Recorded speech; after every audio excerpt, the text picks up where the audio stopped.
Naitwa Mama J Asali, natokea Tunduma Chapwa. Hapa na asali za aina mbili, na asali ya nyukiwa kubwa na asali ya nyukiwa dogo.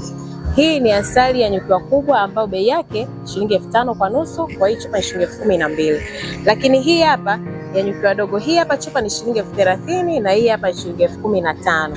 Hii hapa ni bei zaidi kuliko hii kwa sababu hii inatumika kama dawa.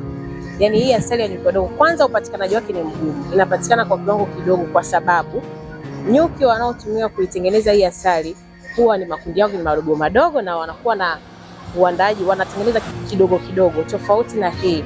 Hii makundi yake ni makubwa na wanatengeneza asali nyingi. Kwa hiyo hii inapatikana kidogo, lakini licha ya kupatikana kidogo inatumika kama dawa, na ndio maana hii inauzwa gharama kuliko hii. Hii inatumika dawa ya mambo mengi, wale wanaosumbuliwa na vikohozi, tonsils, madonda kwenye makoo, vidonda vya tumbo, kama unasumbuliwa na kutopata usingizi, kama unasumbuliwa na maumivu ya mwili, unaweza ukatumia hii, unachanganya na maji, unatumia usiku na unajisikia vizuri, unalala vizuri. Lakini inatibu magonjwa mengi sana. Wale wenye shida ya kisukari, hii kiwango chako cha sukari ni kidogo kuliko hii, kwa sababu hii hapa hata test yake ukiitest ni chachu. Yaani sio, haina sukari, yaani hii ni chachu.